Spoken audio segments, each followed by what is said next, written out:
Je me retrouve là, devant vous aujourd'hui, et mes pensées font un retour ému jusqu'en 2007, jusqu'au premier jour de ma formation à l'école française de sophrologie. Je me souviens ce jour-là de Norbert qui nous accueillait en nous souhaitant la bienvenue dans ce qu'il appelait l'aventure. Et quelle aventure en effet. La formation a été pour moi une belle période de ma vie. Elle a aussi été un tournant important dans mon parcours professionnel que j'amorçais avec joie, avec doute aussi, après un master recherche en lettres, langues et communication.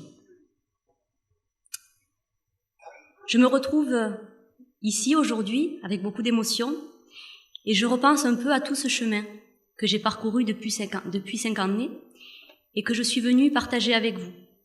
J'ai une demi-heure pour résumer 5 ans, ça va pas être simple.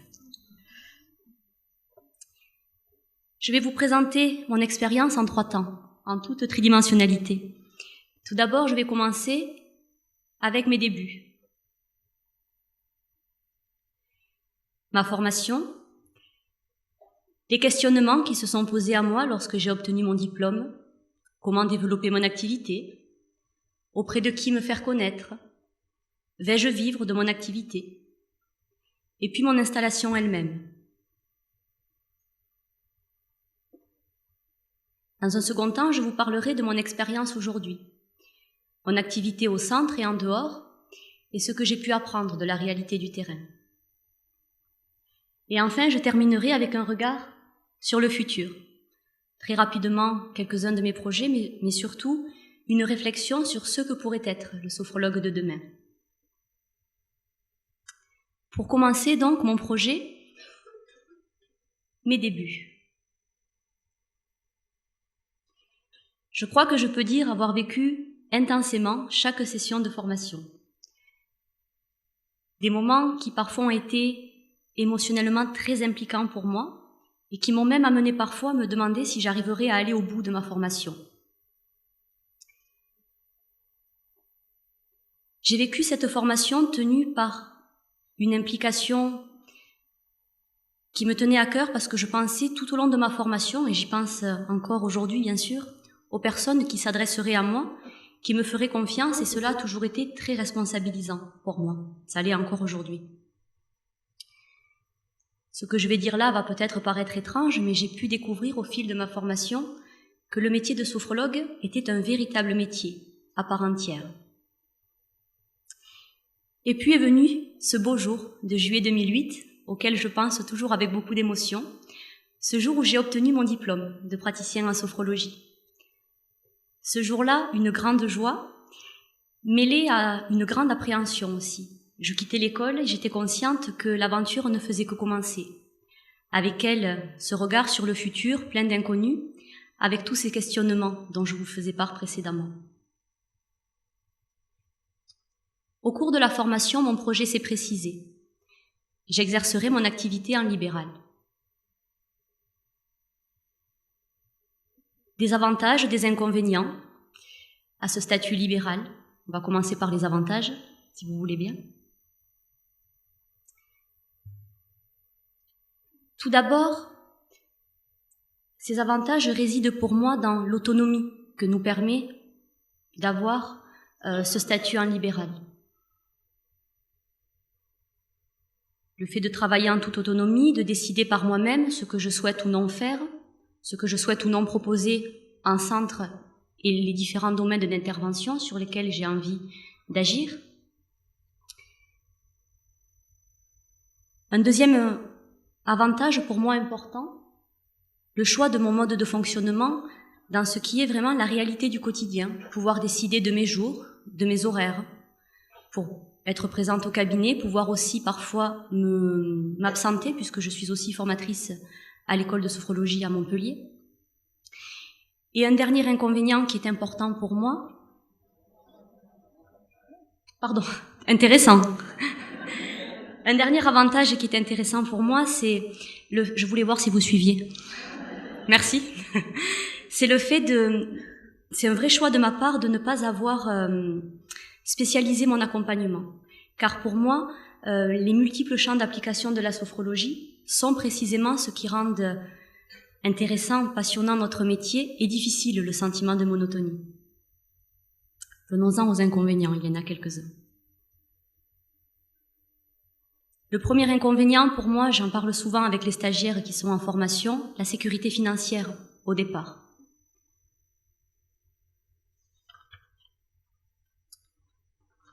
Je me suis souvent demandé, avec parfois de vives préoccupations, si je pourrais vivre de ce métier. Au début, en tout cas, le temps de se faire connaître, ça n'a pas été facile, je le reconnais. Et puis, je finis par me rendre compte, au bout de quelques mois, au bout d'une année, que vivre de cette profession était possible du moment où l'implication que j'avais mise dans la formation, mais aussi et surtout, je dirais, où l'implication que je mettais à la fin de la formation était vraiment cohérente avec mes attentes et mes besoins. Aussi, au-delà du plaisir que cela a pu supposer pour moi, le fait de mettre en place des groupes hebdomadaires suffisamment importants m'ont permis, je le reconnais au départ, de me sécuriser financièrement. Un autre aspect parfois difficile pour moi de l'exercice en libéral, c'est le fait de devoir communiquer en permanence. Je suis sophrologue, je ne suis pas forcément une bonne communicante. Ça demande pour moi un vrai effort, moins aujourd'hui puisque j'ai un peu plus d'expérience, même si j'en ai encore beaucoup à acquérir. Mais cette idée de savoir se vendre. Alain Zuili nous disait hier, c'est pas tellement le sophrologue qui se vend, il vend la sophrologie. Je ne partage pas pleinement cet avis, dans l'idée où, effectivement, avant tout, c'est la sophrologie que l'on va, entre guillemets, vendre, communiquer sur ce métier qui souvent reste méconnu du grand public, mais à la fois lorsque l'on se présente, que ce soit en individuel, que ce soit pour des séances de groupe, que ce soit auprès d'entreprises, on présente aussi ce que l'on est, avec nos qualités humaines, et je pense que, avec le même outil qu'est la sophrologie, certains sophrologues trouveront des portes ouvertes et d'autres non. Ce qui montre bien en ce sens-là que, à mon sens, au-delà de la sophrologie, c'est aussi le sophrologue qui doit savoir se vendre. Je trouve que ce n'est pas l'exercice le plus agréable de la profession. Pour mettre en place cette communication à la fin de ma formation, un mot en tête pour moi, être professionnel, en tout cas essayer de l'être.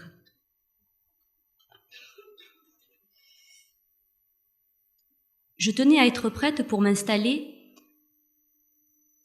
au début du mois de septembre, soit 1 mois et demi après la fin de ma formation.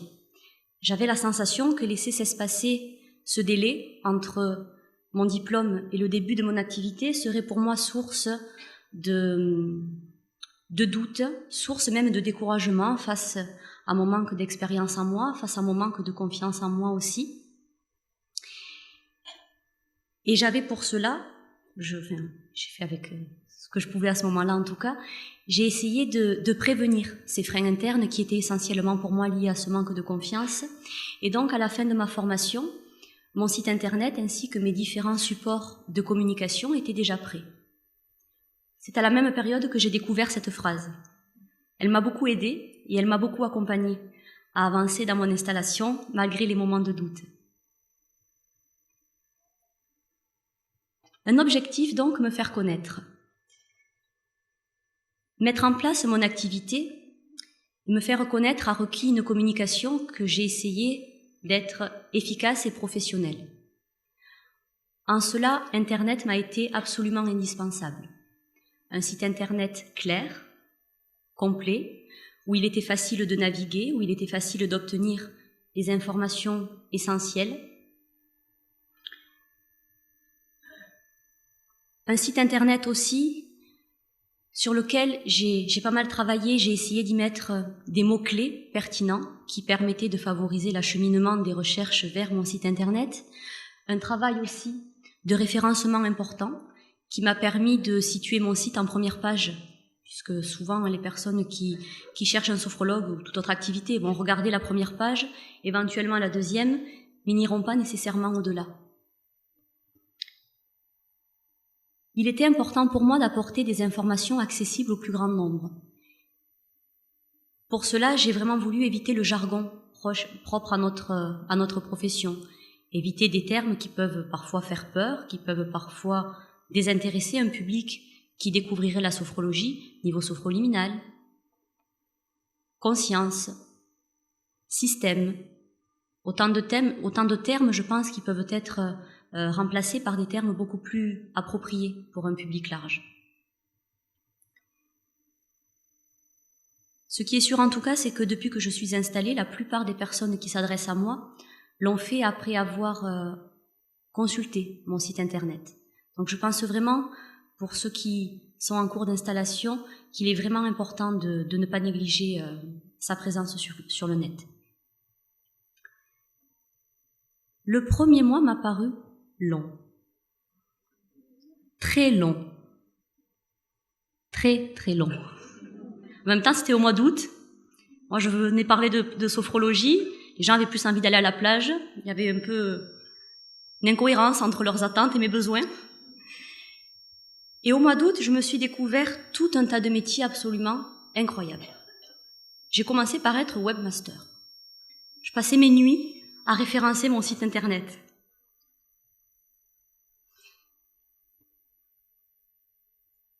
J'ai aussi été factrice. Sac à dos sur le dos, quartier par quartier, boîte aux lettres par boîte aux lettres, Montpellier m'a paru grand. J'ai développé mes flyers et mes cartes de visite dans les différentes boîtes aux lettres. Si certains d'entre vous ont la même idée, ne le faites pas. Au mois d'août, il fait chaud et j'ai eu très peu de retours. Vraiment, ce n'est pas quelque chose que je vous conseille si certains d'entre vous l'ont en tête. En tout cas, pour ma part, les retours ont été quasiment nuls. Je me suis découverte colleuse d'affiches, grand métier. J'ai collé mes affiches sur les murs de la ville, il fallait qu'on sache que j'étais là, et des universités. Autant vous dire qu'il faut être motivé quand on sait que la durée de vie d'une affiche à l'université excède rarement 1 heure avant d'avoir une autre qui vient se coller dessus. C'est passionnant, l'installation d'un sophrologue. Je suis également allée rencontrer des prescripteurs. Je suis allée me présenter aux professionnels de santé du quartier où j'étais installée.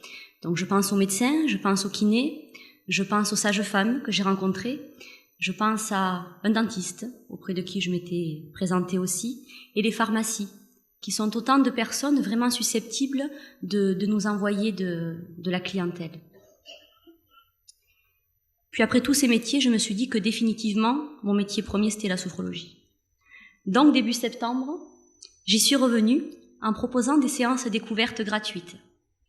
Deuxième ingénieuse idée, après la distribution boîte aux lettres par boîte aux lettres, que je vous déconseille, les séances découvertes gratuites individuelles.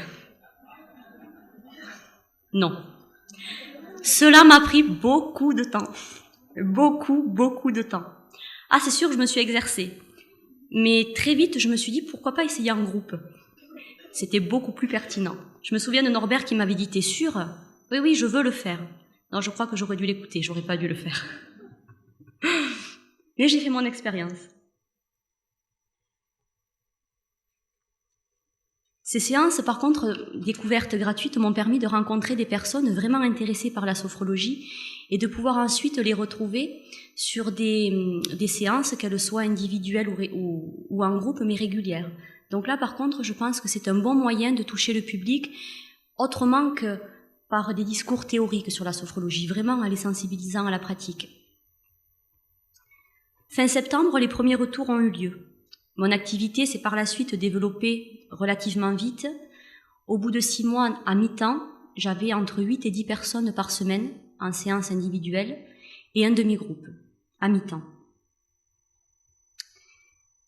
Un dernier point qui me paraît important de partager avec vous, c'est le stage sur la création d'entreprise que j'ai fait à la Maison des professions libérales quand je me suis installée. Avec du recul, je me dis que j'aurais peut-être dû le faire un peu plus tôt. Tout n'a pas forcément été bon à prendre pour moi, des choses qui ne me concernaient pas nécessairement, mais cela m'a permis d'apprendre un peu plus comment étendre mon réseau, comment communiquer davantage. Et il y a 2 points qui m'ont particulièrement interpellée au cours de ce stage. Le premier, une étude de marché. penser à faire une étude de marché, exploiter un peu le terrain, un peu mieux le connaître avant de s'installer.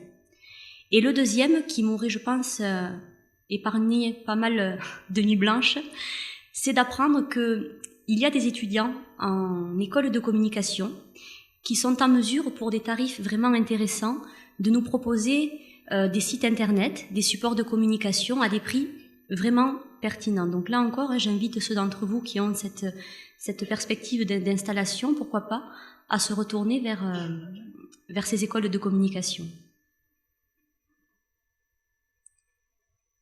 Un dernier point de mon installation, je suis intervenue environ 8 mois après l'obtention de mon diplôme dans une entreprise pour des salariés. Au départ, c'était sur le remplacement d'une autre sophrologue et puis j'ai finalement pris moi-même la suite de ces séances, au départ jusqu'à la fin de l'année, et puis j'y suis restée 3 ans. Au départ, la demande de l'entreprise, c'était la gestion du stress. Et puis, je pense qu'il y a eu une véritable évolution pour ces salariés. De la gestion du stress, on est passé à la gestion des émotions. De la gestion des émotions, on est passé à la confiance en soi. Et de la confiance en soi, on est passé aux valeurs de vie.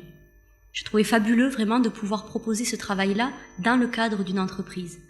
Et dans les retours que j'ai pu avoir à la fin de ce travail ensemble, ça a été que, au-delà de ce que ça leur apportait dans leur profession, la sophrologie avait permis à ces salariés vraiment de développer plus globalement une autre relation à la vie, qui inévitablement allait se répercuter sur la manière dont elles voyaient leur travail.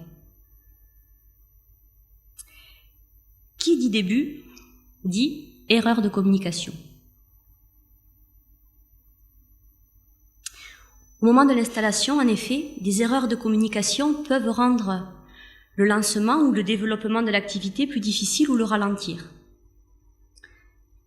Pour ma part, je pense que ce n'est pas tant le fond que la forme qui posait problème. C'est avec un regard assez critique aujourd'hui, pourtant c'est pas faute de prôner la bienveillance, mais des fois c'est juste pas possible, à l'égard de moi-même j'entends, que j'ai mis en place un site internet, une carte de visite, des flyers à dominante rose. Mais quand je dis rose, je veux dire rose de bonbon, avec des papillons. Quand Norbert a vu ça, il m'a dit « Oh, c'est rose ». Je comprends aujourd'hui. Mais comme nous sommes là, entre sophrologues, dans la bienveillance, je me suis dit « Je vais la montrer, cette carte ». Je fais ma thérapie en même temps, ça m'aide à mieux accepter.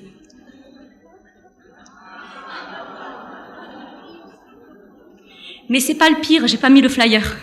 J'y vais progressivement dans la thérapie quand même. Foncièrement, ça ne m'a pas empêché de développer mon activité.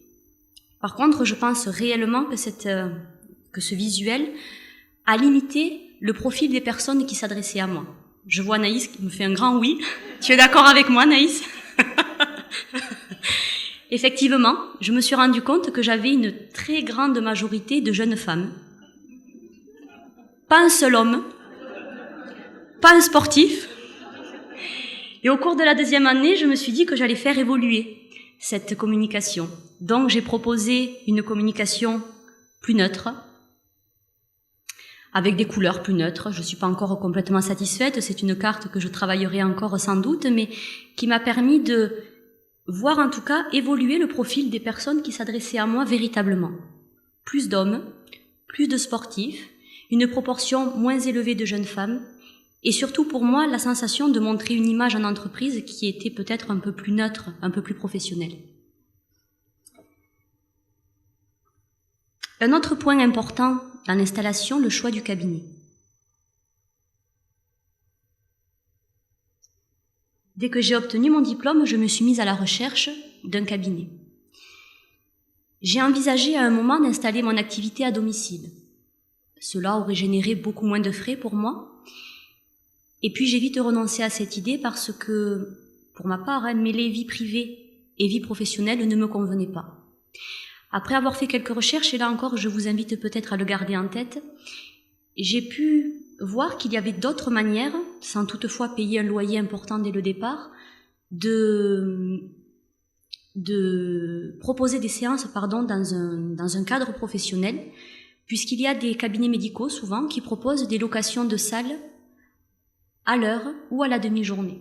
Donc ça peut être vraiment un moyen intéressant pour commencer l'activité. Finalement, j'ai trouvé un cabinet sur Montpellier que j'ai partagé avec une autre sophrologue. Nous avions chacune notre communication, nous étions chacune à mi-temps. Avant de choisir mon cabinet, j'ai réfléchi aux erreurs que je ne souhaitais pas faire. Si j'avais fait la même chose avec ma carte de visite, je m'en serais mieux sortie. J'ai réfléchi tout d'abord à la localisation. Ce que je voulais, c'était ne pas m'installer dans une petite ville où il y avait déjà de nombreux sophrologues installés, ou dans de trop petits villages où il n'y aurait pas eu suffisamment de potentiel pour développer mon activité. J'ai voulu aussi être particulièrement attentive à sa décoration, à son emplacement, c'est du bon sens, qu'il soit accessible, peu bruyant, et à l'ambiance qui allait s'en dégager.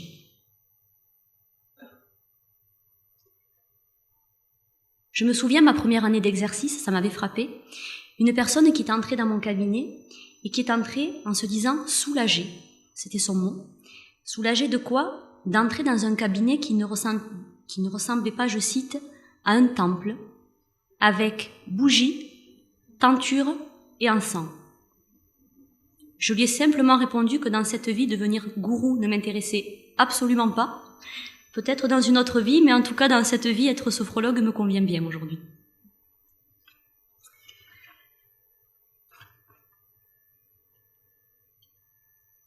Depuis 2008, je poursuis donc mon activité en cabinet. À ce jour, je suis installée depuis une année à Clermont-Lérault. C'est une petite ville d'environ 8000 habitants qui est entourée de nombreux autres villages qui permettent d'avoir un potentiel important et intéressant pour développer l'activité. Au bout d'un an, à titre indicatif, je reçois à ce jour 18 personnes par semaine en séance individuelle. Concernant les séances de groupe, je reconnais ne pas avoir eu le temps nécessaire en cette rentrée pour communiquer sur l'activité à Clermont-Lérault, et on voit là clairement ce que je disais précédemment, peu de communication, peu de retour. Donc l'ensemble des séances de groupe que je les propose plutôt sur Montpellier. À titre indicatif toutefois, la deuxième année d'exercice, j'avais mis en place 4 groupes de 16 personnes et un groupe de 6 personnes. Ce qui montre que c'est possible, mais par contre, ça m'avait demandé un travail de communication vraiment très important. Et il est évident que une petite ville ne permet pas le même développement de l'activité. Dans une volonté de diversifier mon activité et de sensibiliser aussi autrement le public à la sophrologie, je propose avec une collègue et néanmoins amie, sophrologue, Claudine, qui est ici parmi nous, l'animation de Sophrorando. Là encore, une activité qui nous a ouvert de nouvelles portes puisque, suite à ce projet, il nous a été proposé d'animer des Sophrorando dans les oliveraies qu'il y a autour de Clermont-Lérault pour les faire connaître au public. Sophrologie dans la nature donc, mais aussi sophrologie dans l'éducation nationale. En janvier 2013, je suis intervenue dans le cadre de la Semaine de la Santé auprès du personnel enseignant d'un lycée professionnel. Il avait été prévu que j'y intervienne régulièrement et la direction ayant changé, le nouveau directeur était moins sensible à la sophrologie et donc je n'y interviendrai plus qu'en janvier prochain, à nouveau dans le cadre de la Semaine de la Santé.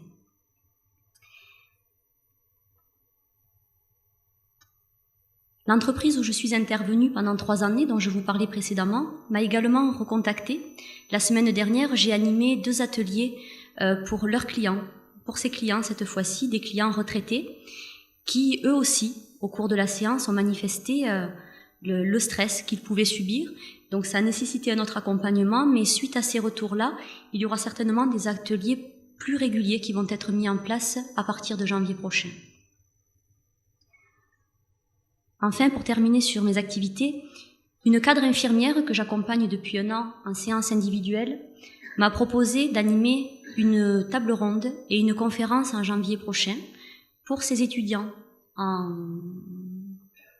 dernière année de formation pour être infirmier, afin de leur présenter les différents accompagnements possibles de la sophrologie auprès des malades du cancer. Pourquoi est-ce que je vous dis tout cela? Parce que je mesure vraiment, d'année en année, la nécessité d'avoir un réseau qui se construit au fil des activités, au fil des rencontres. Cela est à mon sens un véritable moteur de développement pour l'activité. Puisque mon activité représente la majeure partie de mon temps, je voulais m'y arrêter un peu plus et puis vous présenter un peu plus concrètement mon quotidien. Tout d'abord, le premier contact, l'entretien d'anamnèse, que certains d'entre vous appellent, je crois, analyse de la demande.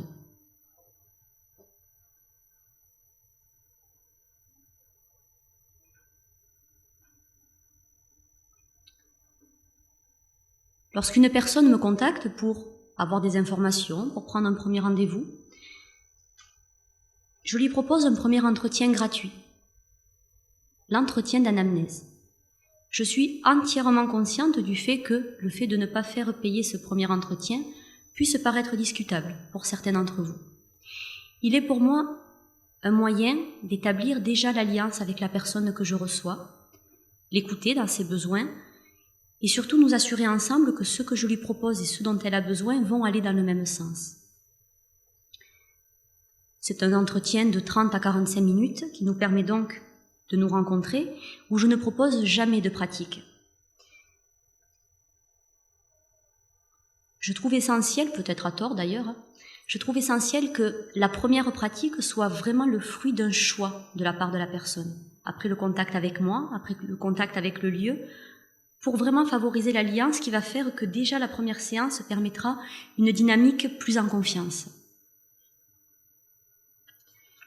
La personne qui souhaite prendre un premier rendez-vous, donc de pratique suite à cet entretien d'anamnèse, se voit remettre une fiche d'anamnèse. Il y a donc ce qui émane de notre première rencontre. Je lui remets ensuite une fiche avec des questions auxquelles elle n'est absolument pas obligée de répondre.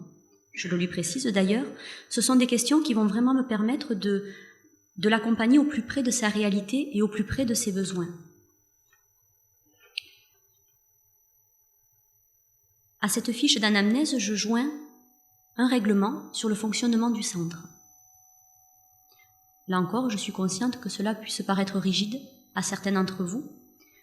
Pour autant, depuis 5 années, je le propose et cela a toujours été bien reçu. En tout cas, ce règlement, je pense, m'a évité nombre de déconvenues autour des différentes modalités d'accompagnement. Je pense les désistements de dernière minute. Si c'est répétitif, comment est-ce que je gère ça si avant ça n'a pas été posé sur un règlement intérieur? Je pense à la personne qui arrive systématiquement en retard à ses rendez-vous. Je pense à la personne qui en cours de module, souhaite interrompre. Est-ce que c'est pour des raisons indépendantes de sa volonté? Est-ce que c'est simplement parce qu'elle n'a plus envie de pratiquer la sophrologie? Je pense vraiment que le fait d'avoir posé ce cadre au départ est un moyen ensuite de travailler plus librement ensemble. Je me souviens dans ce sens-là d'une personne qui m'avait dit, à la lecture de ce règlement, « Voilà un cadre qui va m'offrir toute la liberté d'être, car je sais où je mets les pieds et cela me donne confiance. »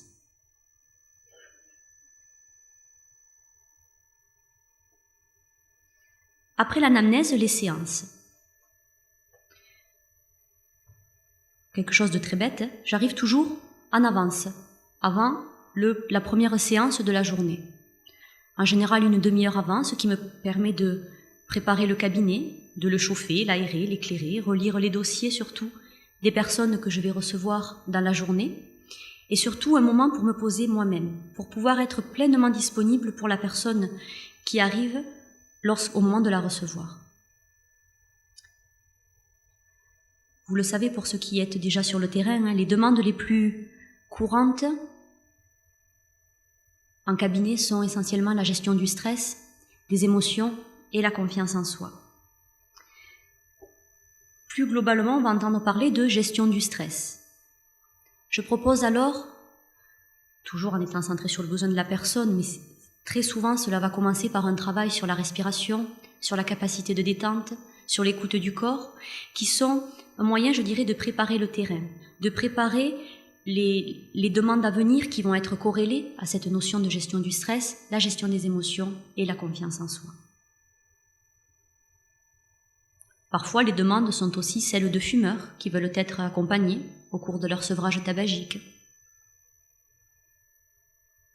Des étudiants qui veulent se préparer à leur examen. Des femmes au cours de leur grossesse et de plus en plus pour ma part au cours de leur FIV.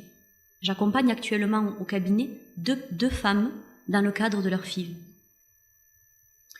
Des enfants et des adolescents aussi. J'observe que pour ce public-là, très souvent, en tout cas pour ceux que j'ai reçus, le besoin est celui de retrouver une relation plus naturelle à l'école, plus naturelle aux résultats. Des jeunes qui souvent se trouvent dans l'anxiété à l'idée d'aller à l'école. Et puis enfin, il y a ceux pour qui, foncièrement, il n'y a pas de problème et qui viennent découvrir la sophrologie, qui ont envie de la pratiquer, sans pour autant aller mal. Et je trouve qu'au cours de ces 5 années, j'ai vu évoluer aussi ce type de demande-là. Des personnes qui s'assoient et qui me disent « J'ai pas de besoin particulier, mais je suis là, qu'est-ce que vous pouvez faire pour moi ?» Simplement avec cette envie de découvrir la sophrologie. J'observe pour ma part qu'au cours des 5 années, cette demande-là a augmenté. Je reste toujours très sensible au plaisir de proposer...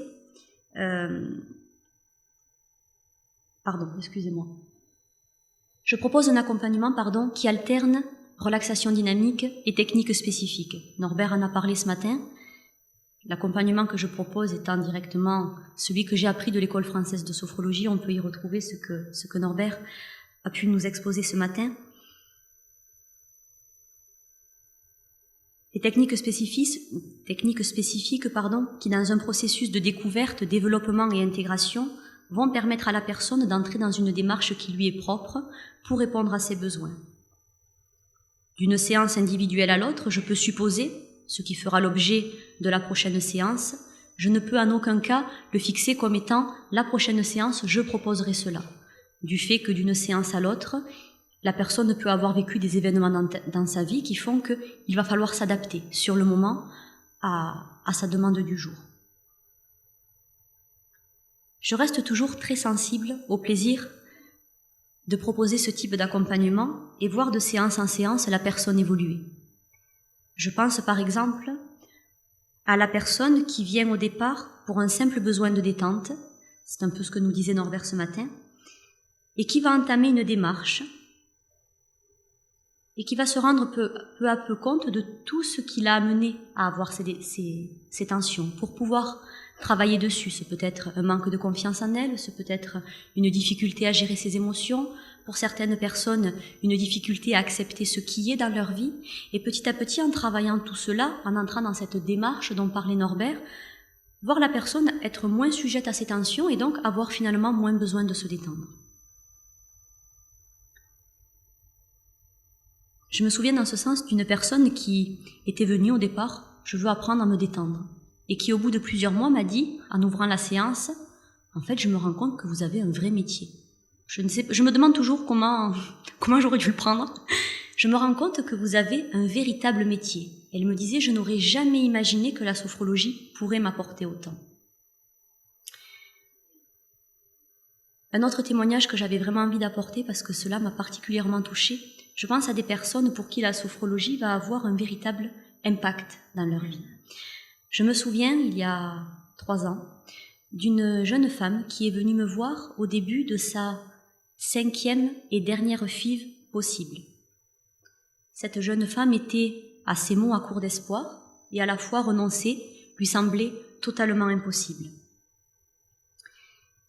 Pour répondre à ses besoins de vitalité, pour répondre à ses besoins de mobilisation de ses ressources et à sa volonté de mieux connaître la femme qu'elle était, qui voulait tant devenir mère, je lui ai proposé un travail sur l'équilibre général au départ, puis sur sa gestion des émotions et sur sa confiance en elle.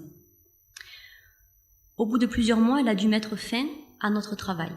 Car oui, la FIV avait fonctionné enfin, et que son ventre s'arrondissant, le repos était de rigueur pour elle. Nous nous sommes revus quelque temps après son accouchement, et cette jeune maman m'a dit que sans la sophrologie, elle ne serait jamais devenue mère. Je lui ai dit que la sophrologie à elle seule ne peut pas, bien sûr, avoir ce pouvoir, je ne pense pas en tout cas, et pourtant elle en est convaincue. Sans la sophrologie, elle n'aurait pas lâché certaines choses, elle n'en aurait pas développé d'autres, pour devenir mère et surtout devenir la mère qu'elle avait toujours voulu être.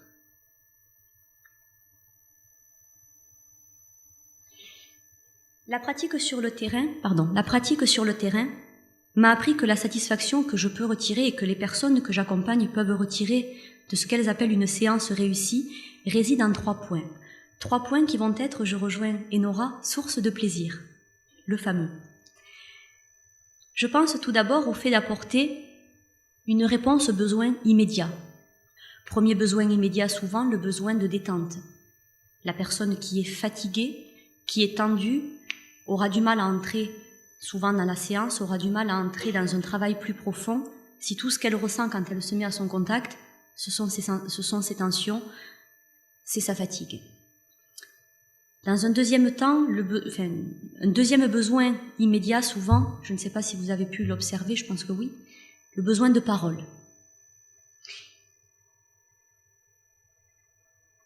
Il ne s'agit pas dans ce cas pour moi d'entrer dans de l'analyse, mais d'écouter la personne de manière bienveillante, de manière neutre, sans entretenir ses modes de fonctionnement, simplement pour qu'elle se sente écoutée et qu'elle puisse aller de l'avant.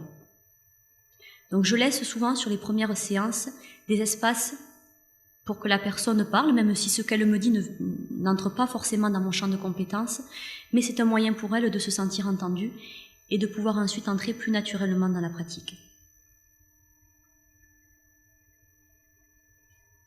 Un second point important, je crois, est qu'à chaque séance, la personne puisse découvrir, redécouvrir, développer ou intégrer de nouveaux aspects d'elle-même. Sa respiration, ses sensations, ses émotions, par exemple.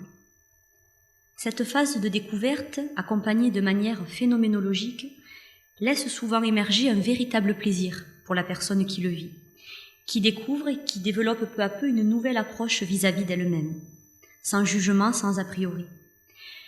Je me souviens de cette femme de 53 ans qui avait été bouleversée par le fait de se redécouvrir au plus près de sa réalité, détachée de tout ce qu'elle pensait savoir d'elle jusqu'à sa pratique de la sophrologie. Cela lui avait pris quelques mois, mais l'avait véritablement transformée. Je commence à être bienveillante avec moi-même, m'avait-elle dit. Je ne cherche plus à savoir si mes envies, mes réactions sont normales ou anormales. Ce sont simplement mes réactions et mes envies.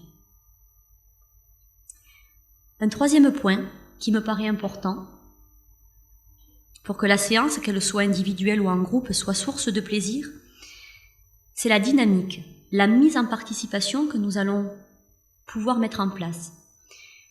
J'essaie, à chaque séance, de mettre cette dynamique en place à travers une sensibilisation, à une pratique, à un simple thème, parler du temps qu'il fait, peu importe, je dirais c'est secondaire. Ce qui m'importe, c'est vraiment qu'il puisse y avoir une entrée dans la séance, que chacun puisse arriver vraiment à y trouver sa place pour favoriser ensuite la dynamique tout au long de l'expérience. C'est aussi pour moi un moyen vraiment d'activer et de renforcer l'alliance entre la personne en individuel ou le groupe et moi-même.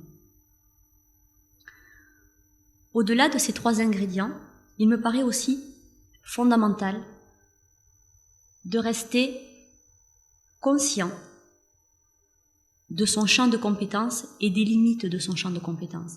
Je dis souvent aux stagiaires, quand vous dites à une personne « ça n'entre pas dans mon champ de compétences », pour moi c'est une preuve de compétence. Savoir que la sophrologie me permet de faire plein de choses, mais a aussi des limites.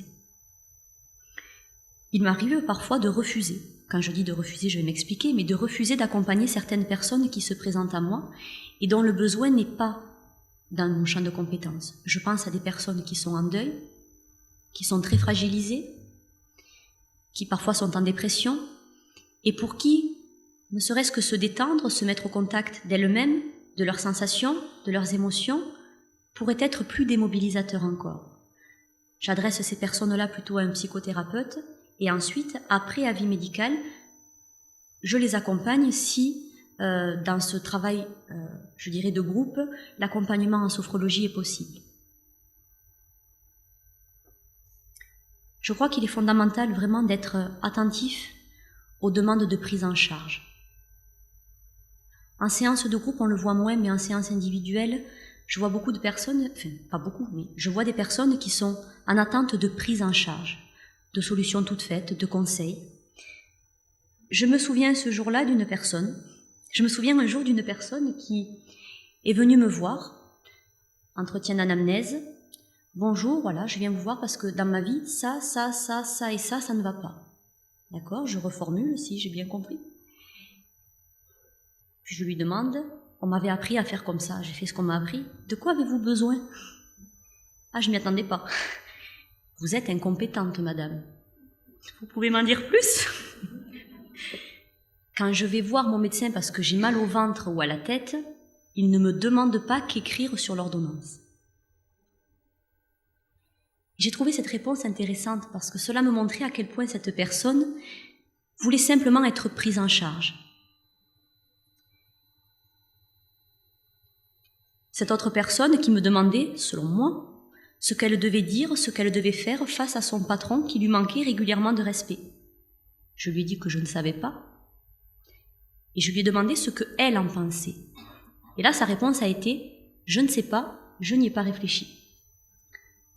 Ce qui montre vraiment à quel point nous, sophrologues, devons communiquer sur le fait que nous ne sommes pas là pour prendre en charge la personne et encore moins pour prétendre savoir ce qui est bon pour elle.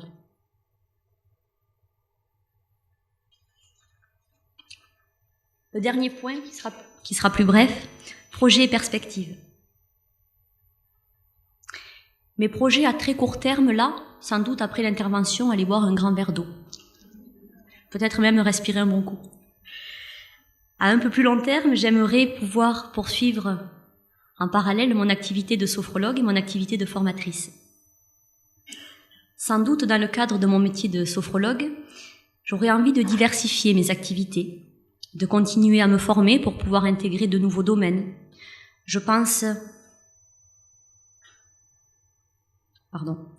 à l'animation d'ateliers auprès d'enfants, ateliers de groupe. Je pense, dans quelques années, je ne me sens pas encore en mesure de le faire, mais c'est un projet que j'ai en tête, pourquoi pas l'accompagnement en fin de vie. Et enfin, un projet qui me tient particulièrement à cœur serait de pouvoir faire entrer la sophrologie dans le secteur mère-enfant du CHU de Montpellier, où sont hospitalisés les bébés prématurés avec leurs mamans, des mamans fatiguées, éprouvées, pour qui la sophrologie, je crois, serait une aide importante. Je crois vraiment que la sophrologie a toute sa place dans ce secteur.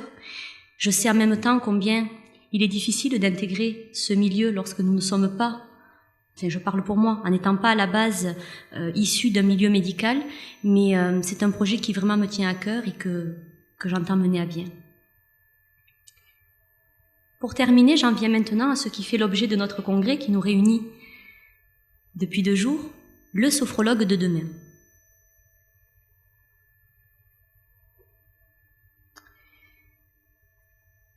Je sais, ça a déjà été dit, mais face au développement de formations de qualité, j'ose espérer tout fort aujourd'hui qu'il n'y aura plus dans l'avenir de place pour les formations à distance, pour les formations en quelques mois seulement. De nombreux sophrologues choisissent ces formations de courte durée avec la vue d'une sophrologie comme une réponse à un besoin immédiat. Lorsque l'on voit la sophrologie comme une démarche telle que nous l'a présentée ce matin Norbert, je crois qu'il est absolument impossible de l'envisager sur des durées aussi courtes. Aussi peut-être le sophrologue de demain travaillera-t-il davantage en collaboration avec d'autres professionnels, les médecins, les kinésithérapeutes par exemple, qui à ce jour ont du mal à identifier les champs de compétences du sophrologue, du fait de la disparité d'un sophrologue à l'autre et même d'une formation à l'autre. Enfin, je souhaite penser que le sophrologue de demain continuera à être de plus en plus acteur dans les divers champs d'application qu'offre la sophrologie. Je pense à l'entreprise, à la santé, à la pédagogie, au développement personnel, au domaine du sport, par exemple. Comme dans beaucoup de métiers, l'accompagnement des sophrologues en activité pourrait peut-être aussi passer par des supervisions, leur permettant de se remettre en question, de ne pas se sentir isolés dans leur pratique, de se sentir entourés lorsqu'ils rencontrent une difficulté. Et je crois que l'envie de continuer à se former, même une fois diplômé, est une qualité essentielle pour faire du sophrologue un bon professionnel. Pour résumer donc, le sophrologue de demain devra être, je crois, un professionnel solidement formé, capable de s'adapter aux différents publics, aux différentes demandes, et à mesure de donner une image rigoureuse de son métier. Pour conclure vraiment, la profession de sophrologue est une belle profession, un métier d'avenir, je crois, qui nécessite une implication dès la première journée de formation, pour être à la mesure des attentes et de la confiance que portent en nous les personnes qui viennent nous voir. Je terminerai en souhaitant à notre profession un bel avenir aussi prometteur qu'il nous l'apparaît aujourd'hui. Je vous remercie.